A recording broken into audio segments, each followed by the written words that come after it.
Bem-vindo ao Notável, eu sou Gustavo Couto e meu propósito é transformar empresas e pessoas comuns em extraordinárias. A cada semana trarei conteúdo foda para te inspirar a ter uma vida notável nesse mundo tradicional. Nesse segundo episódio, converso com a Adriana Dalben, que criou programas de transformação em grandes empresas que depois ganharam escala global. Beleza, Gustavo, primeiro estou muito feliz de estar aqui prestigiando o teu podcast e também podendo dividir um pouquinho da minha experiência, tomara que inspire, enfim, e traga insights para as pessoas.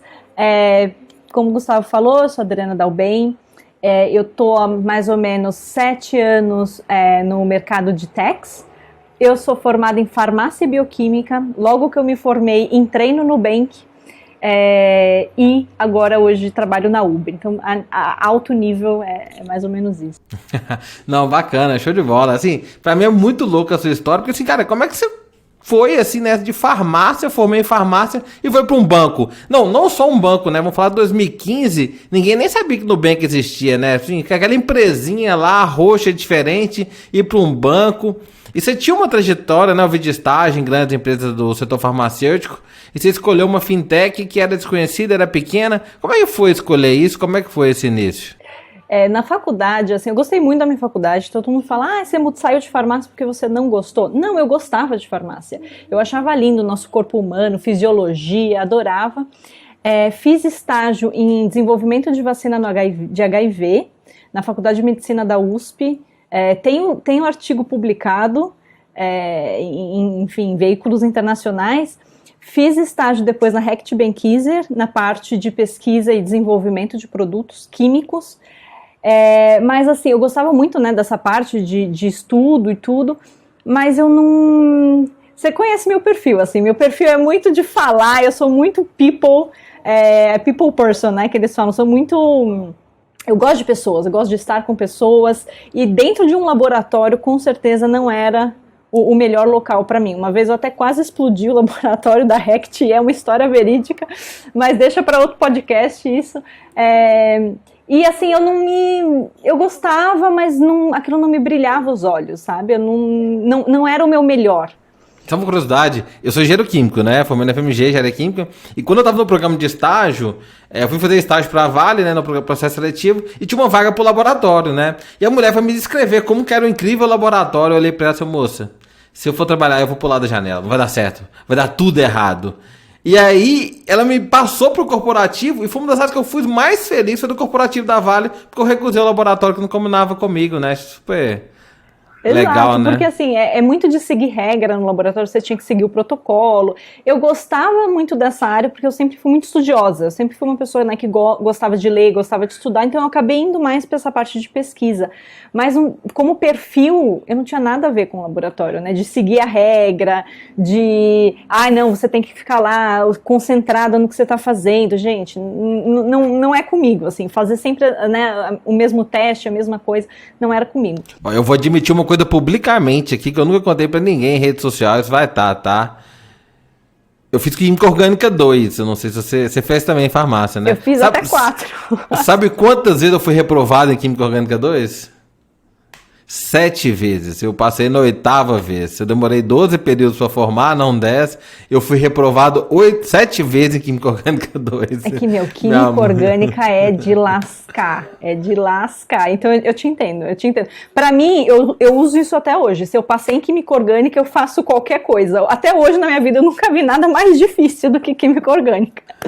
Mas me conta aí, você foi parar no NU como? Então, daí eu me formei, eu falei, não quero, vou sair do laboratório, saí da Reckitt, e comecei, né, a pesquisar. Eu fiquei 3 meses prestando vaga, recebendo vários nãos, não conseguia me recolocar dentro do mercado farmacêutico, e daí essa situação fez com que eu começasse a ampliar as minhas opções. E daí apareceu lá naquela parte de trainees, né, a opção do Nubank.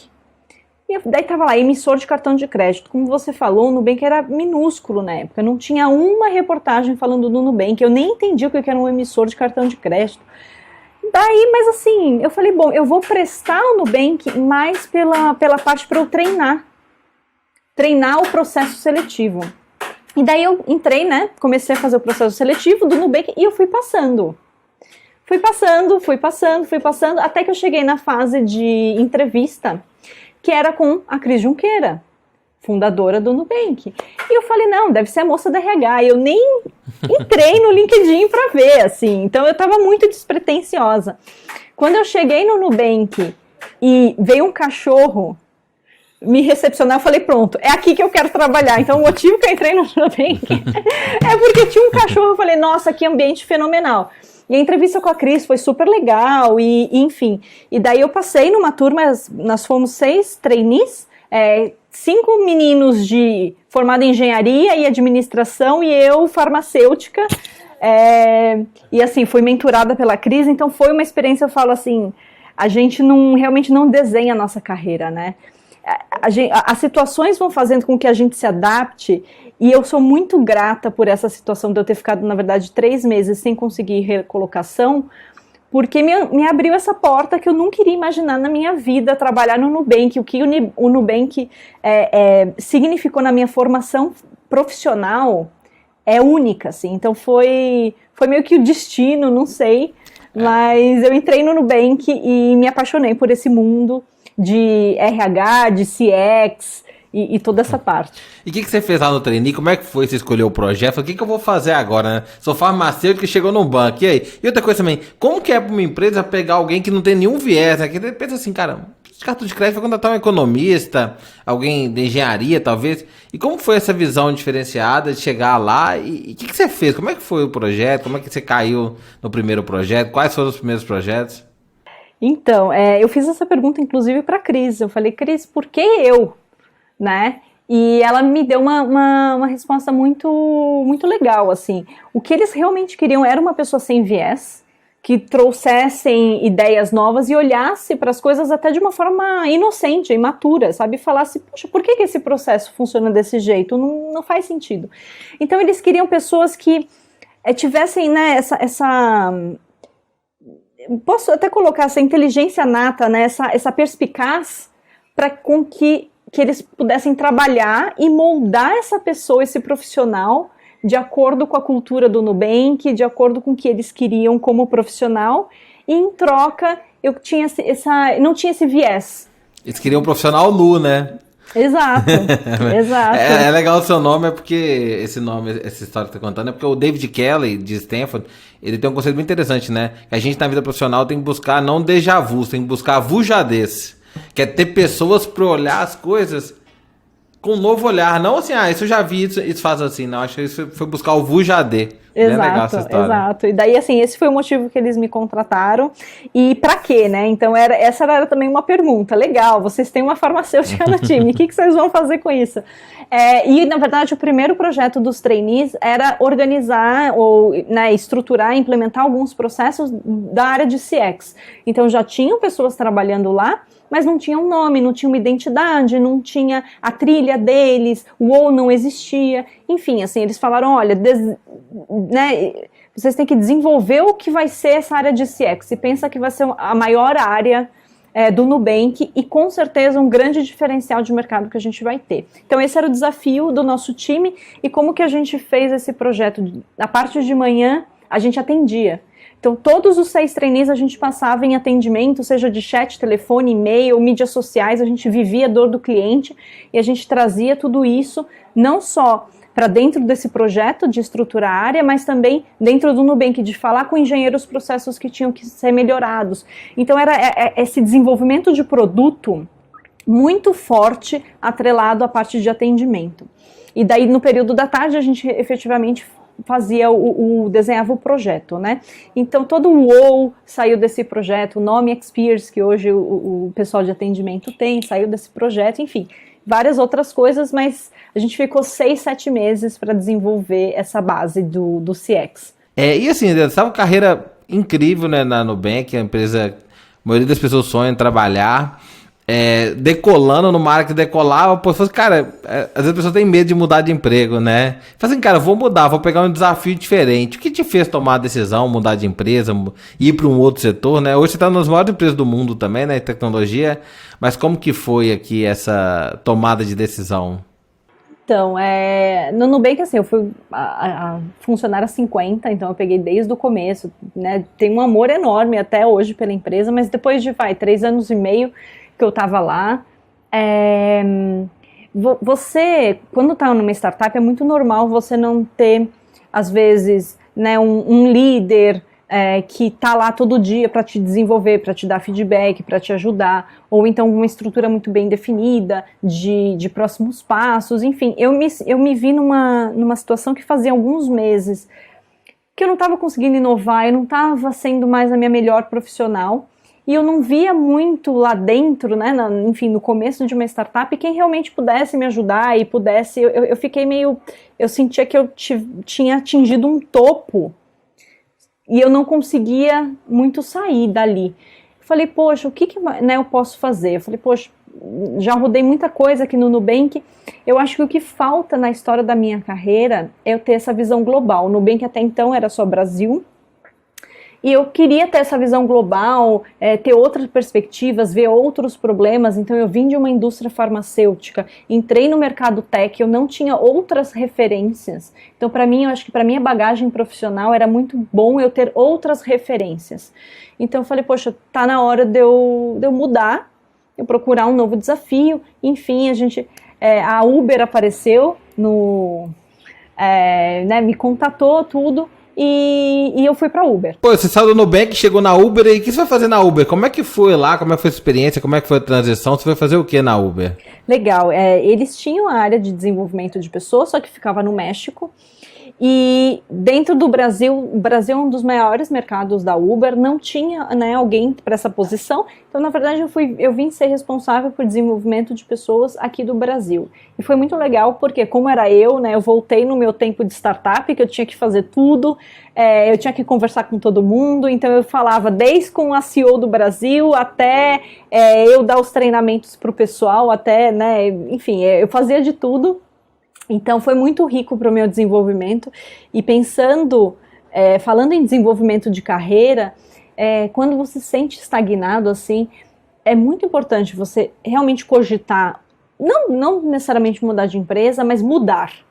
Eu acho que isso é muito positivo para o desenvolvimento, dá uma guinada, assim, você desenvolve, sei lá, 2, 3 anos em um. Bacana. Então é muito, muito legal, foi para minha carreira, assim, foi essencial e me agregou essa perspectiva global, que era uma coisa que faltava ainda. E uma curiosidade, que é um desafio de muitas empresas, é o seguinte, eu conheço a realidade dos funcionários da Uber e é só talento, né? O profissional da Uber é mega talentoso, é os melhores do mercado, né? A empresa preza por isso, high performance total. Como que é gerenciar talentos e formar talentos e fazer esses talentos terem um resultado ainda maior, né? Que eu acho que essa é a grande beleza da sua área na Uber. Como que é estar com esse time aí, esquadrão classe A, né? Os melhores aí no time. Olha, assim, são os melhores, com certeza. A gente tem o capital humano, né, incrível. Pessoas que vieram de Stanford, Harvard, né, fizeram as melhores universidades do mundo. Então a gente tem pessoas de altíssima qualidade. Mas eu vou te falar que os desafios são os mesmos. As pessoas têm dificuldade de liderança, as pessoas têm, muitas vezes são consumidas pelo dia a dia, e os líderes muitas vezes não dão, né, a atenção necessária para o desenvolvimento. Então, muitos desafios ainda são recorrentes. Principalmente nesse mundo de startup, eu acho que o maior desafio sempre é liderança, e como que você escala, como que você desenvolve as pessoas na velocidade que você precisa. E a Uber não é diferente, a gente também tem esse desafio.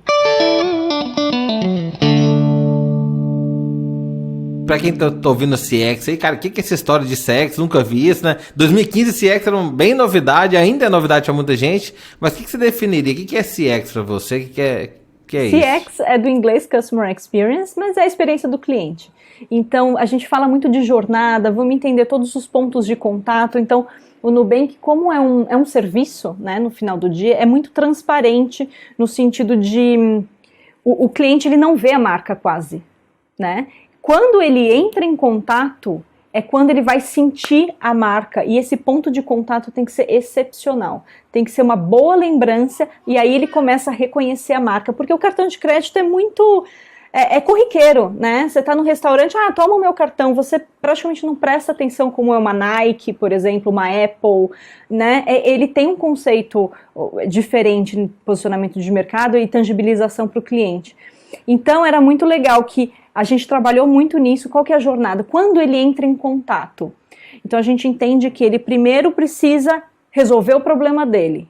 Depois ele precisa resolver de uma forma rápida o problema dele. Para aí sim eu trazer o ou. Porque não adianta eu querer ficar dando brinde, dando presente, se ele não resolver o problema dele. O que ele quer é isso. E segundo ponto, ele não quer também demorar 2 horas para resolver o problema dele. Se eu resolver o problema dele em 3 minutos, nossa, isso já é assim um super atendimento. Eu enviar um brinquedinho, enfim, o ou, né, é a cereja do bolo. Então a gente, né, desenvolveu toda essa trilha e todos os processos, a forma de otimizar a velocidade de atendimento dele e também a efetividade para os experts terem a resposta na hora. Eu acho engraçado que muita gente no mercado acha que essa história de fazer CX é ficar dando mimo pro cliente. Acho super engraçado, né? E é operação total, né? Muito mais operação do que mimo, né? Até puxando a sardinha pro meu lado de HR, que é a minha área agora de RH, né? É a mesma coisa. Tem empresa que fala, a gente é moderno porque a gente tem mesa de ping-pong. Não, é exatamente o mesmo parâmetro. Não é porque você tem mesa de ping-pong, se você não trata, né, com respeito, você não dá autonomia, você não tem menos hierarquia possível, né, as pessoas conseguem realmente ser as melhores versões de si, não adianta você ter mesa de ping-pong e dar cerveja às 6 da tarde. Isso não é uma startup, isso não significa você ser uma empresa agile. É bem legal, porque eu vi um artigo uma vez, o pessoal falava assim, olha, você acha que as pessoas querem, as pessoas estão te dando mesa de ping-pong, videogame, cerveja e pizza porque elas são legais? Não, cara, quer que você passe o dia inteiro lá trabalhando e rendendo. E acho que a pandemia também muda um pouco a forma como as pessoas encaram o trabalho, encaram a vida e como as empresas vão encarar isso aqui pra frente, né? Os novos modelos de escritório. Mas assim, lá dentro do Nubank mesmo, você já migrou para uma área de desenvolvimento de pessoas, né? Você teve esse chamado, né? Acho que é um chamado não só da empresa, mas interno também. Você é uma pessoa muito gente, né? Como é que foi migrar da área de CX para a área de People? Então, terminando o projeto, enfim, o Nubank já sabia que essa seria uma área que ia crescer loucamente e quando a gente fala de manter a cultura, você ter um treinamento forte, você ter um onboarding forte, que é a recepção das pessoas, é crucial. Então falaram, olha, você é uma pessoa muito orientada a pessoas, então você é a pessoa ideal para né, dar o início dessa área. Então aí sim que eu fui para a área de pessoas dentro do Nubank, que é People and Culture, e comecei toda essa parte de treinamento, desenvolvimento de pessoas. Adriana, uma das características mais importantes, mais interessantes da Nubank, né, mais conhecida, é essa questão de cultura, de pessoas e de experiência do cliente, né, como essas 3 coisas caminham muito forte. Para alguém hoje que, né, trabalha numa grande empresa, quer começar a implantar essa cultura, quer começar a se desenvolver nisso, quais conselhos você daria? Por onde começar? Se você cai de paraquedas, a gente sempre brinca disso, né? Cai de paraquedas numa grande empresa para fazer isso, qual conselho você daria para quem, cara, tá a fim de realizar a mudança, tá a fim de aprofundar nisso? Por onde começar e o que fazer? Se eu caísse de paraquedas numa grande empresa, a primeira coisa seria ter certeza, né, que a liderança ela realmente entende o que precisa ser transformado e mudado para a gente ter uma nova cultura. Porque senão é o que eu te falei do exemplo do ping-pong, né? As pessoas pegam essas coisas mais tangíveis e falam, pronto, agora a gente tem mesa de ping-pong, a gente está mudando a cultura. E é muito além disso. Então outra palavra que está muito em moda é mindset, né? E por que está tão em moda isso? Porque realmente a forma com que você olha as coisas. Então, a primeira coisa que eu faria é realmente trabalhar muito com a liderança para entender que eles estão tendo o mindset, que eles estão tendo o direcionamento realmente preciso e o que eles entendem. Eu quero uma empresa de autonomia. Ok, como você acha que a gente chega lá? Então é sim, diminuindo layers de hierarquia, a gente diminuindo os níveis de hierarquia, a gente diminuindo o controle das pessoas, então a gente tem que trabalhar em feedback, um feedback mais fluido. Então assim, são tantas variáveis para a gente chegar nessa autonomia, então que muitas vezes a liderança não entende, né? Então seria muito trabalhar nisso, em todas essas variáveis, para eles realmente entenderem o que no final do dia você tem uma empresa de maior autonomia, e a partir do momento que essa liderança realmente tiver esse entendimento e comprar a ideia verdadeiramente, aí a gente consegue ir trabalhando de baixo para cima, de cima para baixo e fazendo todo um contexto novo na empresa e uma cultura nova. É bem legal, vou dar um conselho bem prático, quem tá ouvindo aí vai querer anotar, né? Aprendi isso da cultura Nubank, a Adriana tava lá, que é a questão do feedback deles, né? Como é que é o modelo, aquele modelo não velado de feedback. É fenomenal, porque as empresas fazem aquele feedback 360, que não funciona, né? Sanduíche, né? E é um feedback muito mais servidor, o modelo que vocês atuavam, né? E você atua, né? Você incorporou isso, né? Eu acho que tem a ver também com a forma com que o Nubank é estruturado, né? Então, a partir do momento que você é estruturado em squads, você não tem muito bem determinado quais seriam as pessoas para o 360 até. Você não tem muito determinado, vocês têm 2 chefes diferentes, às vezes, né, você tem pares ou pessoas de outros squads que são super relevantes para o seu trabalho. Então, como é muito orgânica a formação dos times, é muito difícil você ter um sistema ou um processo que nomeie exatamente quem tem que te dar o feedback e quando. Então, pensando nesse modelo e também pensando enfim, na situação atual do mundo hoje, que é extremamente flexível, instável, você precisa de uma coisa extremamente rápida para servir para as pessoas e moldável para cada uma delas. Então, é o que você está falando, esse feedback 360, tudo isso, né, assim, não funciona nessas estruturas novas e também não funciona quando a gente fala de modelos ágeis e de empresas que se adaptam de uma forma muito rápida. Eu adoro esse modelinho, assim, você de virar pro funcionário e falar assim, olha, sério, tá acontecendo alguma coisa, você tá com alguma dificuldade, você tá precisando de alguma ajuda? Teve alguma coisa que você fez nos últimos tempos que você tem orgulho dele, né? Então você faz um feedback muito mais se envolvendo, interessando genuinamente pro trabalho da pessoa da sua equipe e como você pode desenvolvê-la do que um feedback de julgamento, né? Eu achei isso genial. Eu ouvi isso do Dennis, né? Que é ex-Nubank, mas quando eu conversei com você, eu falei, esse é o nosso modelo que trabalhava lá. Eu achei genial para quem tá ouvindo aqui, quiser adotar um pouquinho diferente. Pode falar. Não, é só complementando que, assim, o objetivo final do feedback, ele é desenvolvimento, né? Ele é só uma peça de desenvolvimento. E assim, a gente vindo da primeira revolução industrial, o modelo de trabalho, ele foi meio que transformado por uma calibração, punimento versus bonificação. Então, deturpou completamente o significado do feedback. Então, agora a gente está tentando resgatar, muitas empresas estão tentando resgatar, que é isso, ela é uma ferramenta de desenvolvimento. Então, ela tem que ser muito...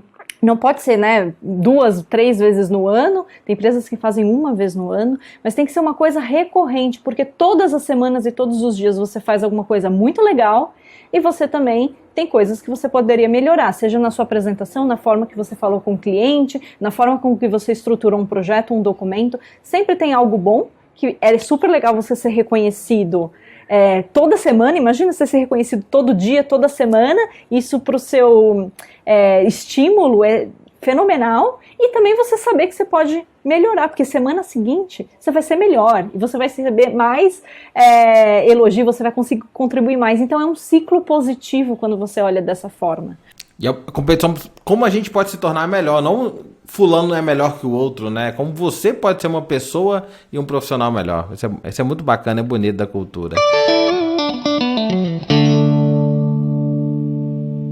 Eu sinto que as empresas tentam fazer programas de RH, às vezes, muito engessados. Por que vocês acham que as pessoas fazem programas tão engessados assim? E quais são os malefícios de programas engessados? Então, o grande ponto é que muitas empresas desenvolvem, né, os processos, os programas que elas têm, não só em RH, mas, enfim, até para os clientes, pensando no pior cliente ou na pior pessoa que pode existir, que é aquela que vai burlar o processo, que é uma pessoa que às vezes, né, não tem tanto caráter, vai tentar ali dar um jeitinho na situação. Então, as empresas colocam todo esse processo tão burocrático que você precisa, né, pedir 20 assinaturas para fazer alguma coisa ou alinhar com tantas pessoas, para driblar e para anular essa pessoa que pode ter uma má intenção. Porém, vou te falar que 98%, se não for mais, das pessoas, elas são bem intencionadas. Então, por causa de 2% de total da minha população, pensando em clientes externos e internos, só de 1 a 2% realmente, às vezes, não vai ler direito o processo, não vai, né, dar muita atenção para aquilo, ou então vai tentar burlar. E por causa dessa pequena porcentagem, eu desenho todo um processo burocrático que eu atrapalho, no final do dia, 98% a 99% do meu público, por causa de 1 a 2% que pode não fazer aquilo correto. Por isso que hoje a gente tem processos tão burocráticos e tão pesados. Eu adoro esse conceito no ágil, que a gente tem que fazer processos para as pessoas poderem performar, não para limitar o escopo e a atuação das pessoas, né? E justamente esse ponto que a Adri trouxe, que assim, é pensar que as pessoas são boas, corretas e querem crescer e desenvolver. Então vamos dar condição para ela. E a pessoa que não condiz os nossos valores e princípios, que vai burlar o sistema, cara, tchau, valeu, obrigado. E a gente ter coragem e pulso firme, né, para poder desligar aquela pessoa, dar um novo rumo para ela, né? Inclusive a gente começa a desenhar uma cultura, assim, né, um processo de desenho de cultura. Isso que é uma cultura forte. Então, cultura também é um nome que está muito em moda hoje, né? Eu quero ter uma cultura forte. O que é você ter uma cultura forte? É isso, é você ter processos, e processos é isso, você pode ser processos burocráticos ou leves, mas de forma que a própria cultura daquilo, o próprio pensamento das pessoas vão expulsar essas pessoas, esse 1 a 2% que não está tão bem intencionado. E o que é bem interessante dentro do Ágil RH também, né? É assim, as pessoas pensam muito em burocracia, né? Mas como a gente elimina a burocracia? Primeiro é importante as pessoas conhecerem o que é o oposto da burocracia. O oposto da burocracia não é liberdade ao erro. O oposto da burocracia é uma cultura de transparência. E responsabilidade. Então, e aí, junto com transparência com responsabilidade. É muito legal um case da Roche com licença de viagens, ficou bem famoso. Perdão, licença de viagem não, com despesa de viagem. Ficou bem interessante, né? O que vocês começaram a fazer com as pessoas? Cara, você pode viajar e gastar quanto você quiser. Só tem uma regra. As suas despesas de viagem, almoço, refeição, tudo, vai para um portal aberto. Qualquer funcionário pode entrar e ver. Você é adulto e maduro o suficiente para saber quanto você pode gastar no almoço, no hotel, etc. Eu não preciso ficar dizendo para você aquela regra assim, você tem R$100 para almoço, aí o cara gasta 80 e leva um chocolate, um chiclete. Cara, não tem isso.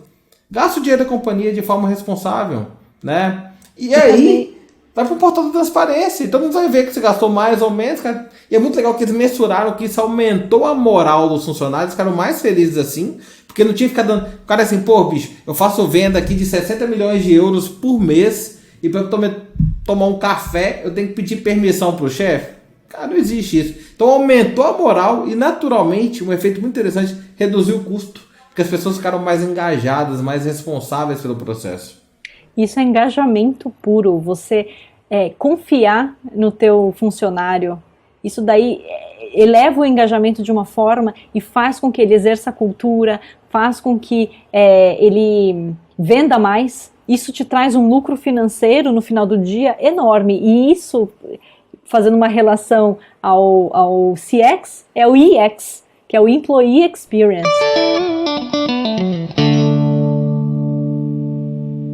Você tem duas histórias bem marcantes nessa área de RH, em duas empresas super ágeis, que é o Nubank e que é a Uber, né? Se fosse algum case, algum conselho, alguma história que você daria, assim, poderia contar que outras pessoas de RH ou liderança de outras empresas estivessem ouvindo aqui e falassem, pô, cara, isso aqui eu poderia colocar em ideia na minha empresa, eu poderia aproveitar isso aqui. Legal. Logo que eu entrei na Uber, um dos grandes desafios, assim, dos meus grandes projetos, era estruturar um portfólio de treinamento para a região, né, região Latam. Falei, bom, beleza. Só que a primeira coisa que eu fiz foi conversar com as pessoas. Então eu era nova, falei, bom, vou conversar, né, com os funcionários, com os líderes, deixa eu ver o que eles querem como conteúdo, né, deixa eu entender onde eu tô, até como parte do meu onboarding da empresa. E o que eu escutei, na verdade, foi muito assim, então, a gente quer ter treinamento de comunicação. Tá bom, mas por quê? Porque precisa. Tá, mas né, me dê o caso, onde que foi que você viu que isso era uma habilidade essencial? A gente precisa. Então, assim, a primeira coisa, ouvindo as pessoas, foi que as pessoas não tinham clareza o que elas precisavam desenvolver e o porquê, elas queriam chegar aonde com isso. E o outro ponto também, eu quero treinamento de liderança. Sim, mas a gente já tem, existe um portfólio enorme, você conhece esse portfólio? Não. Então as pessoas também não tinham clareza. As informações elas estavam espalhadas, né? A gente tem tipo uma Wikipédia interna, estava lá, mas as pessoas não consultavam, enfim, então o portfólio que estava lá, elas não acessavam. E outra coisa que eu vi nesse caminho todo, além da falta de clareza, além delas não terem esse portfólio acessível, também o manager ele não tinha muita visão disso, da onde as pessoas estavam se desenvolvendo. Então, assim, às vezes as pessoas falavam, mas eu vou perder tempo, essa era a palavra usada, aqui no treinamento, mas eu posso estar fazendo um projeto. Então, aí, assim, essa foi a chave de ouro para eu entender que o aprendizado ele estava sem objetivo. Né, nesse conjunto de ópera do manager, né, do gerente, ele não sabia o porquê das ações de treinamento. E por que eu estou contando essa história? Eu acho que isso serve muito para várias empresas, né, porque a grande dificuldade da área de desenvolvimento de pessoas é realmente traçar esse propósito e não você ficar dando um monte de treinamento que às vezes o funcionário, que saco, mais um treinamento, ele não tira proveito daquilo. As empresas gastam milhões, bilhões por ano em treinamento e aí isso tudo vai para o ralo. Então, assim, para mim foi quando eu fiz essa entrevista com os clientes, que ele vem, né, os clientes que são os funcionários, que são meus clientes porque eu sou RH. Quando eu escutei eles, e isso é um princípio ágil, né, você escutar as pessoas, você torná-las fantásticas. Então, a partir do momento que eu escutei isso, eu falei, poxa, o meu problema, o meu propósito não é construir um portfólio de treinamento. Então, eu voltei isso para o meu chefe, eu falei assim, olha, o meu objetivo não é fazer um portfólio de treinamento. A minha proposta é eu desenvolver melhor um plano de desenvolvimento, fazer uma conexão, desenvolver um processo de conexão de aprendizagem dentro da Uber. Ele falou, poxa, legal, vai lá e desenvolve, faz parte muito da autonomia, desenvolve uma ideia e volta para mim. E aí então surgiu um projeto que chama Drive Your Growth, que né, numa tradução dirige o seu crescimento.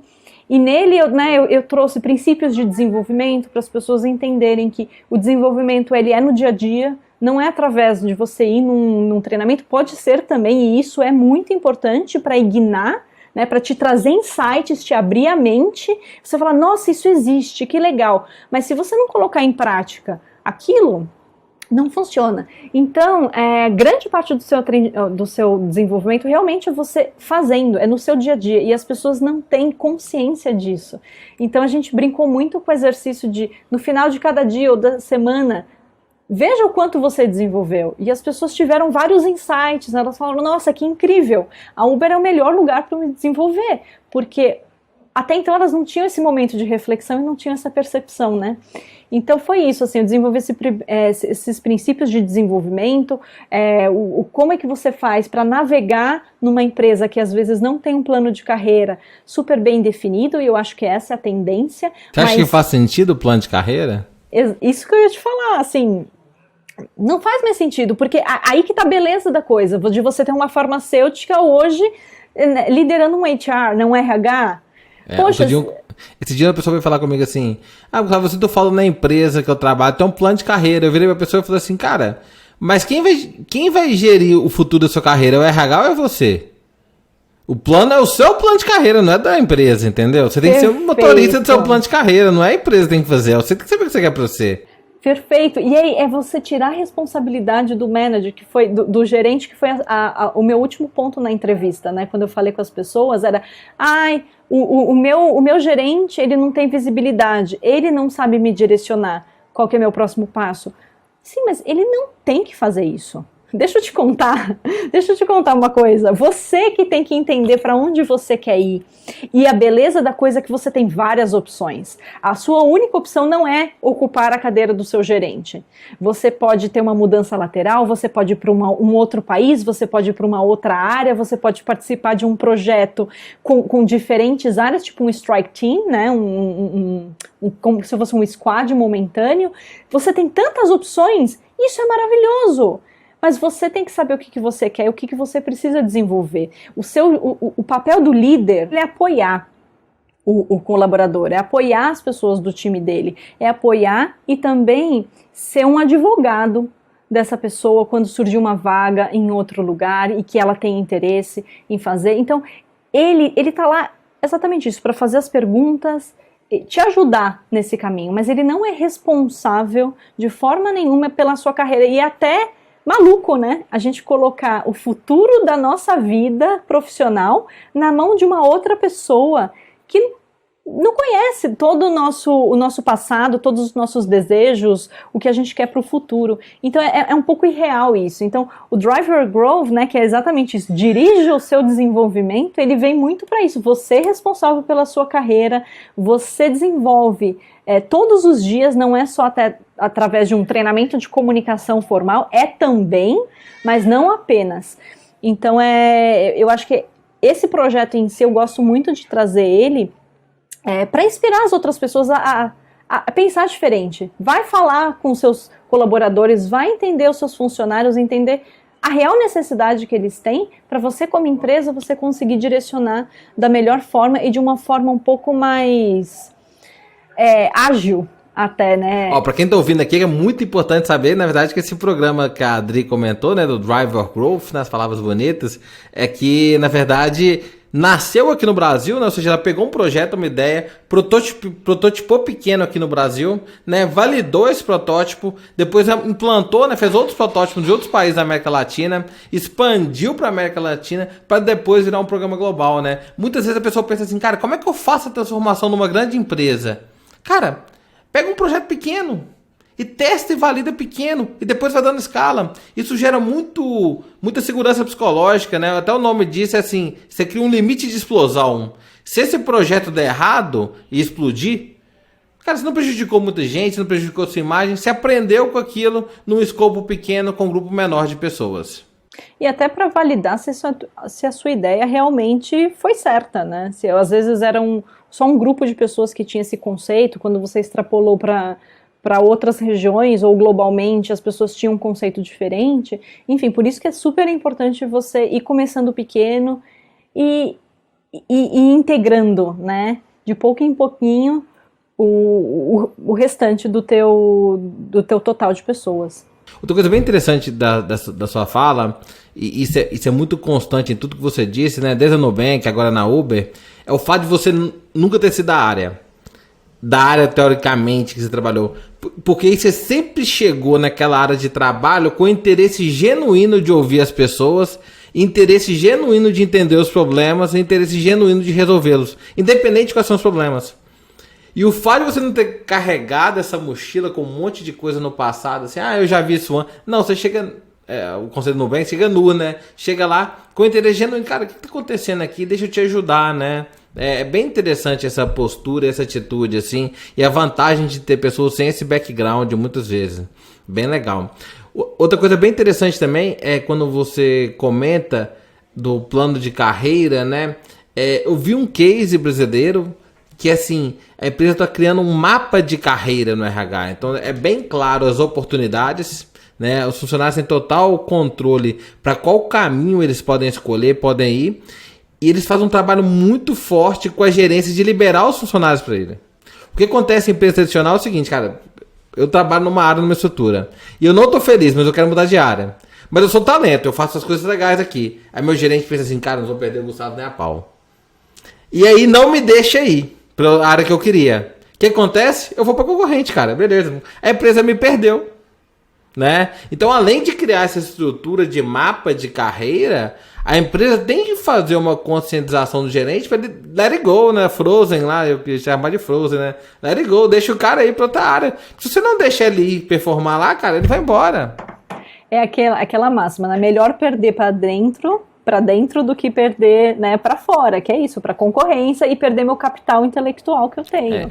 E na verdade é ganhar para dentro, né? Não é perder, né? É exato. Outra coisa interessante também do Driver Growth, que é bem interessante, né? É que na verdade nesse programa as pessoas se candidatam para poder aprender, né? É diferente quando você tem num programa tradicional onde o gerente, o RH te coloca assim, Gustavo, você tem que fazer aquilo, Adriano tem que fazer aquilo. Não, a pessoa faz uma reflexão, né? É bem interessante que as empresas colocam muito como valor, accountability, né? Você ser responsável pela sua vida sobre os seus resultados. Mas os processos da empresa, o processo de RH não gera accountability. Ele gera a tradição que é o seguinte, é uma RH, uma gerência paternalista. Se é seu pai, se é sua mãe, eu acho que você tem que fazer esse curso. E não, cara, você é um menino grande já. A gente adora a frase da Netflix, aqui a gente contrata gente adulta e madura. Já que você é adulto e maduro, você escolhe o curso que vai fazer. A gente como empresa, a gente dá as condições. E você escolhe quais portas você vai atravessar. Eu acho lindo isso. Esse é o meu grande papel como pessoa de desenvolvimento. Eu tô aqui para te dar as ferramentas, é o que eu falo o tempo todo. Agora, você vai escolher o martelo, o serrote, o prego, é você que vai pegar, é você que vai olhar nessa caixinha de ferramentas e você vai escolher o que faz parte do seu desenvolvimento e faz sentido para você. Então, o que você falou também lá, no final do dia eu construí esse portfólio de treinamento. Mas é isso, as pessoas, a partir do momento de reflexão que elas tinham do que elas precisavam desenvolver, elas se inscreviam de uma forma orgânica e uma forma, né, elas tinham autonomia de ir lá e se inscrever.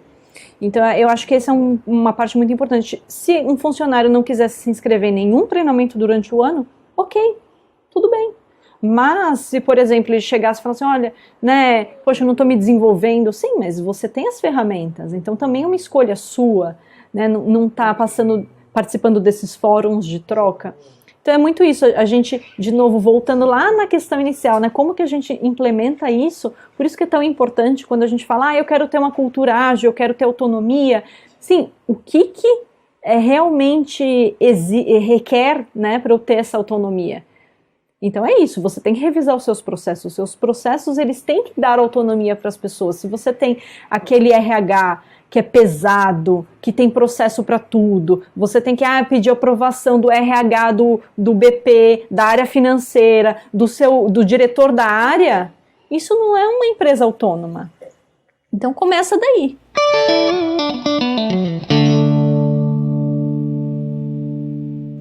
A gente tem muitas mulheres que escutam podcast também, né? E você acabou de ser mãe, né? Acabou não, a Sofia já tá há quase um ano, né? E uma gracinha ela. E no auge da sua carreira você foi mãe, né? E muitas mulheres abrem mão da carreira pra maternidade ou abrem mão da maternidade da carreira. E você tocou as coisas e toca as duas numa naturalidade só, né? E pra essas mulheres que estão vivendo esse impasse, né? Eu nem sei quantos anos você tem, viu, Adriana? Eu tenho até vergonha de perguntar. Porque eu até falo assim, esse podcast seria um público aí de 30, 40, mas eu tô desconfiado que você tem menos de 30. Não, eu tenho 30. Tem 30? Experiência... Aqui, passei no limite. Brincadeira, o Hélio era bem mais novo também, pessoas super novas, notáveis.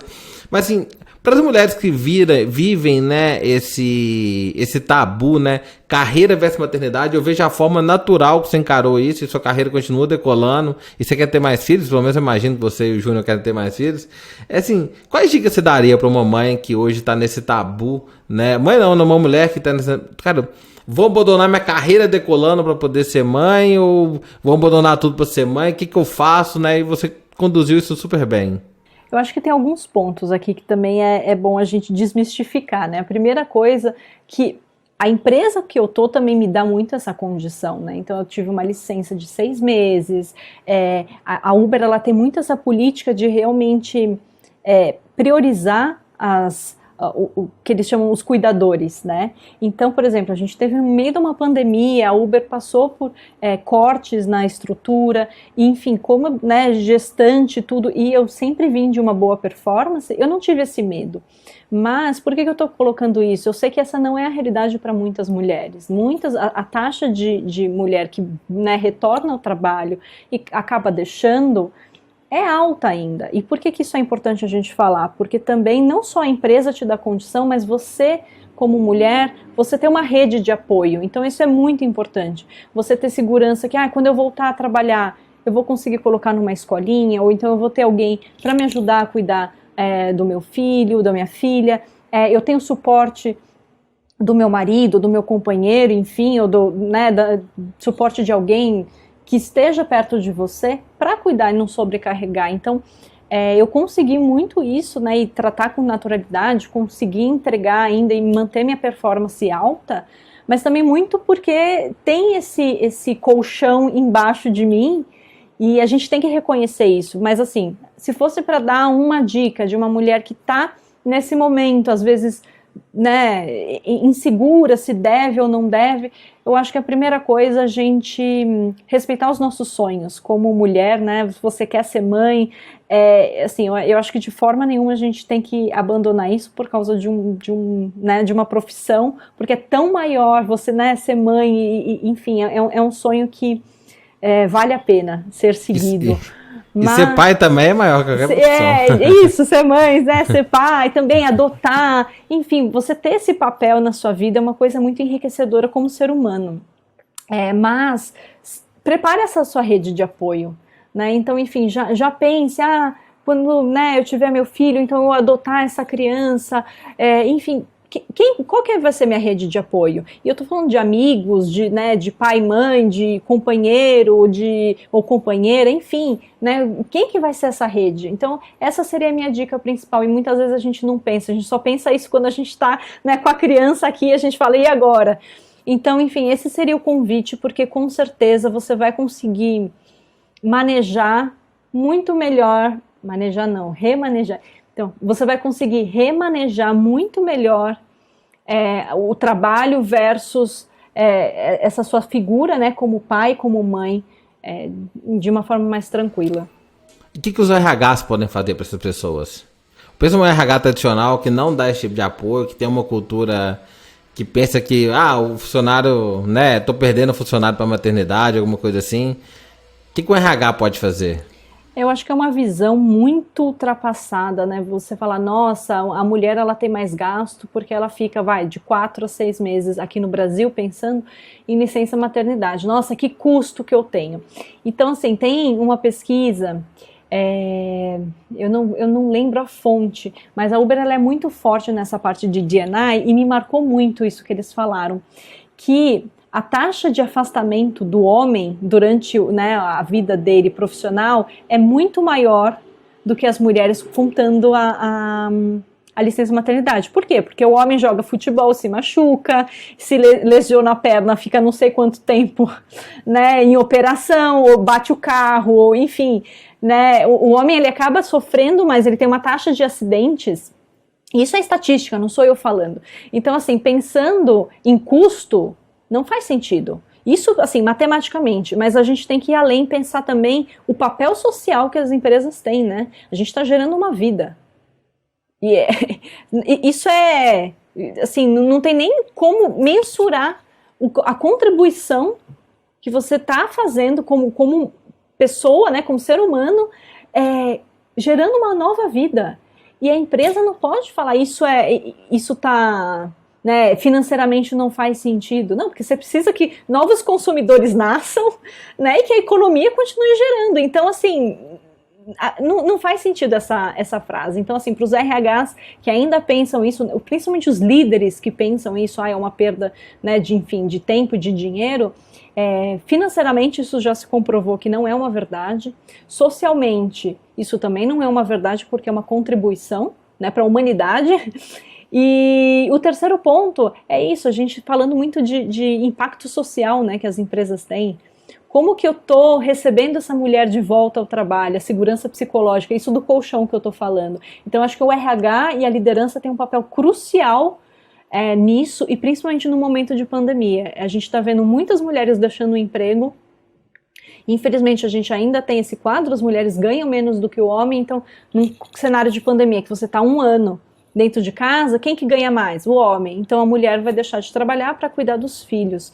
Então a gente viu um aumento de muitas mulheres saindo né, do trabalho, deixando para cuidar das crianças nesse momento, e agora, enfim, a gente vai observar como é que vai ser o retorno, agora as crianças indo para a escola, o retorno dessas mulheres ao mercado de trabalho. Então, líderes, priorizem essas mulheres e não façam essa pergunta durante a entrevista. Mas o que você fez durante 1 ano? Poxa, cuidei, né, da minha família, eu estava formando seres humanos. Então isso é extremamente importante. Bacana, show de bola. Diana, uma pessoa que eu admiro muito você, pelo seu conhecimento. Sempre que a gente conversa, eu aprendo muito, evoluo. Você tá sempre com uma metodologia nova, um conhecimento novo, um estudo novo, uma coisa nova. Eu venho com uma novidade, aí você complementa com outra novidade. É super bacana e enriquecedor aprender com você. E se eu pudesse passar para essas pessoas que estão ouvindo assim, cara, onde é a sua fonte de conhecimento? Como você aprende? Onde você busca? Onde você se atualiza? O que você pode colocar aí para poder ajudar as pessoas a crescerem também? Olha, eu gosto muito de ler, eu acho que isso é meio clássico, né? No seu desenvolvimento eu gosto muito de ler, mas especificamente em RH, uma dica, uma pessoa que dá bastante inovação, ele chama Josh Bersin. E ele é, assim, de inovação de RH, ele fala muita coisa, mas pensando em, né, enfim, desenvolvimento também, com certeza um tópico que está muito em alta é essa parte de diversidade. Então, o que eu faço? Entra no Instagram né, enfim, uma pessoa negra, uma pessoa LGBTQ, siga essas pessoas, veja o dia a dia delas, isso daí traz um enriquecimento, é um exercício de empatia muito forte. Então, hoje, quando, né, você perguntar o que você anda se desenvolvendo, é muito nisso. Eu estou tentando realmente escutar mais perspectivas que, enfim, muitas vezes eu não tenho, né? Como mulher branca, enfim, às vezes eu não tenho todas as perspectivas. Então, eu acho que isso também é muito enriquecedor.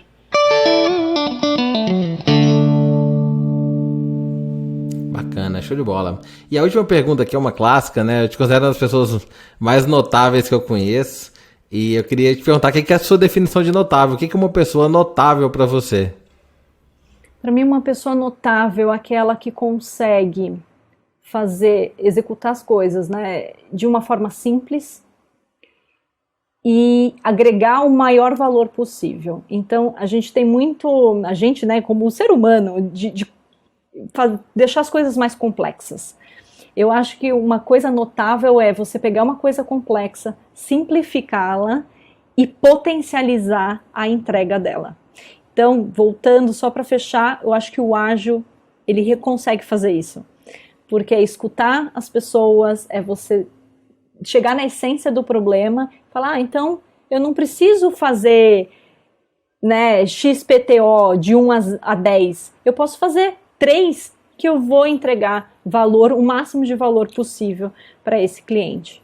Adriana, muito obrigado pela sua disponibilidade. Aprendi muito e tenho certeza que os ouvintes também cresceram e evoluíram muito, né? Uma verdadeira aula, né? Muito obrigado de coração. Você, com certeza, é uma das pessoas mais notáveis que eu conheço. Obrigada a você, Gustavo. Sempre é um prazer trocar com você. Eu também aprendo bastante. E obrigada, pessoal. Obrigada por a gente estar junto. Show de bola, pessoal. Queria pedir para vocês, se vocês curtiram esse episódio, não deixem de seguir nosso podcast, de comentar e principalmente compartilhar com seus amigos. Um grande abraço e até o próximo.